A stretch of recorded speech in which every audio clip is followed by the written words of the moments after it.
In 2006, the world promised to create a security barrier between Israel and southern Lebanon.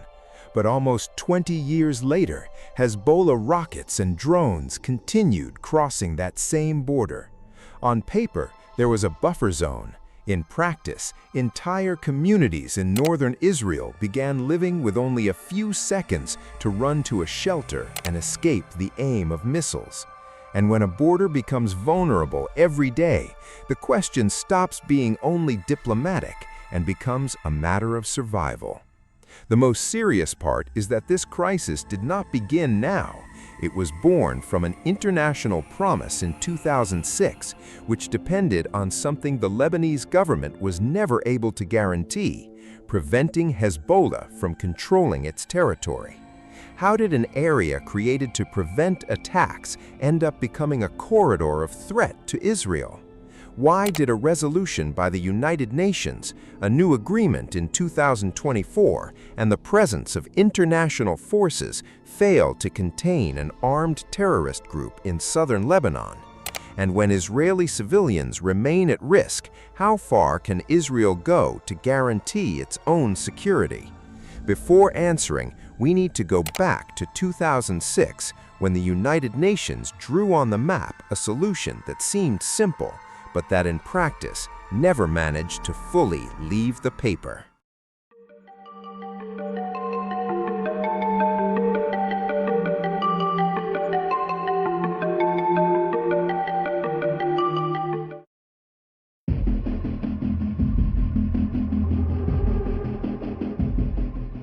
On August 11, 2006, after the war between Israel and Hezbollah, the United Nations Security Council approved Resolution 1701.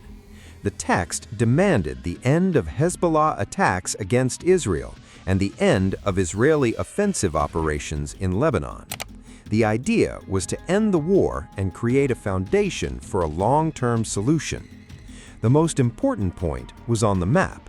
The area between the Blue Line and the Litani River should remain free of weapons, forces, and military assets that did not belong to the Lebanese government or to the United Nations interim force in Lebanon. In simple language, it was supposed to be a security cushion between Israeli communities and armed groups in southern Lebanon. But this promise depended on something difficult.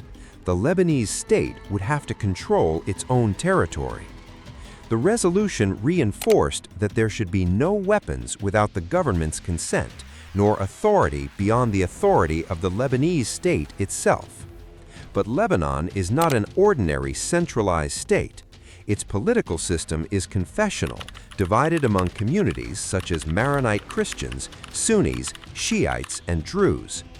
Traditionally, the presidency belongs to a Maronite, the position of prime minister to a Sunni, and the presidency of parliament to a Shiite. This system was designed to balance religious communities, but it also made national decisions hostage to sectarian fear. After the civil war from 1975 to 1990, disarming Hezbollah was never just a policing matter. For Lebanese governments, directly confronting a powerful Shiite militia meant running the risk of reigniting internal tensions. If the United Nations drew a buffer zone, Lebanon promised sovereignty, and the United Nations interim force in Lebanon was placed there to monitor everything. How did Hezbollah manage to transform southern Lebanon into a corridor of threat, launching missiles and drones from there against Israel?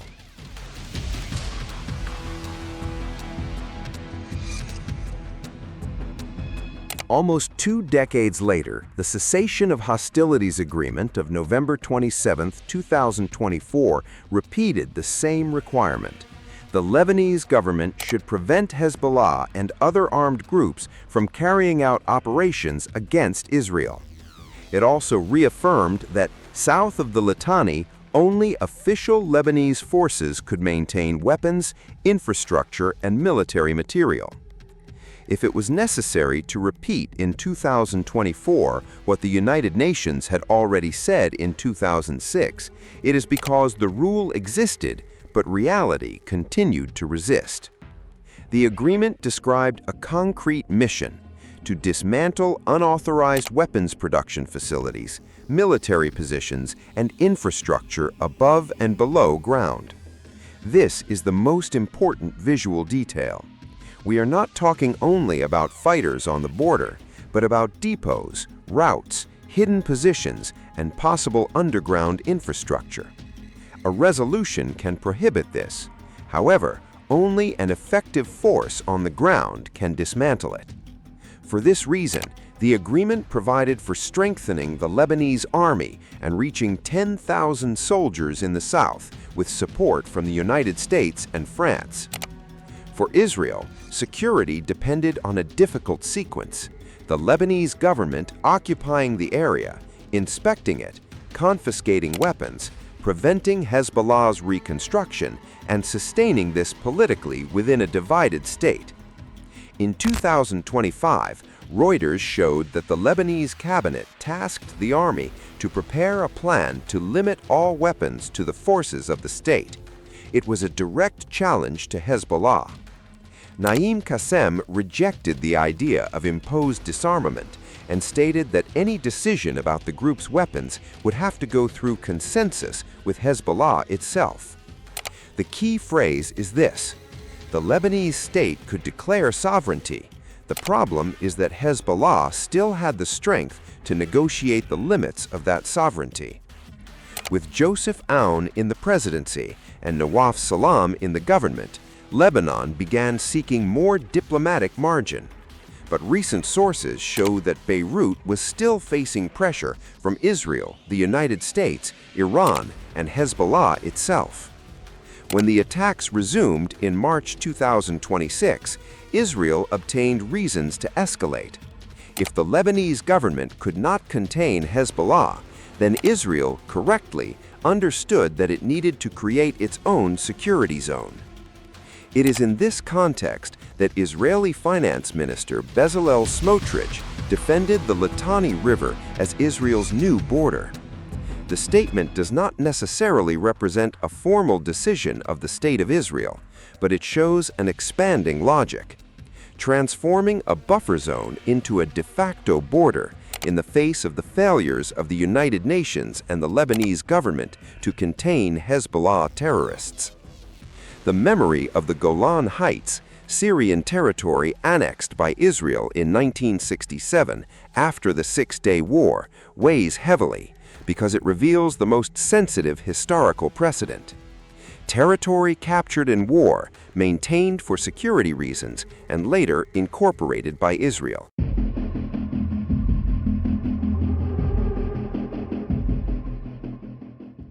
To understand why this discussion is existential, it is necessary to return to the community of Manara, located in northern Israel. Orna Weinberg spent about 2 years displaced after her house was hit by Hezbollah aerial attacks. When she returned, reconstruction was still partial. The loss was not only material. Elderly members of the community died during the displacement. The war there does not destroy only walls, it dismantles the continuity of a community. Manara is located a few meters from the border. This means that in the event of a rocket, residents may have only a few seconds to reach the shelter. In Tel Aviv or Jerusalem, the time may be several minutes. In northern Israel, sometimes the alert comes too late. Hagoshrim repeats the same vulnerability.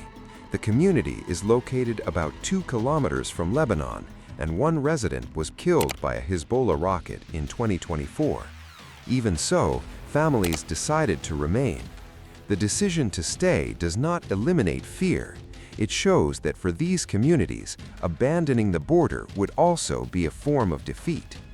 When rockets are launched from southern Lebanon against Israeli communities, Israel's response does not arise in a vacuum. It comes from a concrete aggression, from a vulnerable border, and from an international promise that failed, keeping Hezbollah away from the blue line. The most difficult question is not whether Israel has the right to react. It does. The question is why the United Nations, the Lebanese state, and the architecture of Resolution 1701 failed to prevent this reaction from becoming necessary.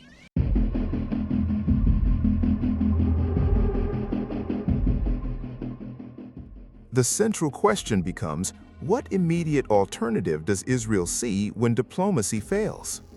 Resolution 1701 drew a solution. The agreement of 2024 tried to reactivate it. But if Hezbollah remains armed, if the Lebanese government cannot impose a monopoly on force, and if Israeli civilians remain under threat, Israel tends to present military action as an inevitable response. There is also a strategic layer to be observed: territory as an instrument of negotiation. The best-known precedent is the Sinai. Under the Peace Treaty of 1979, Israel withdrew military and civilian forces from the peninsula, and Egypt regained sovereignty over the territory. In exchange, there was peace, recognition, and diplomatic relations. In Lebanon, the logic would be much more unstable. Israel can use territorial presence to pressure for Hezbollah's disarmament and some kind of recognition or normalization. But Egypt was a state capable of signing and implementing a treaty. Lebanon is a confessional state, fragmented and crossed by an armed force that does not simply accept disappearing. For this reason, the question is not whether Israel has reasons to act, but rather why the mechanisms created to prevent this action failed so many times. Israel's northern border reveals a larger failure of the international order. Resolutions draw security zones, but they do not disarm armed groups on their own.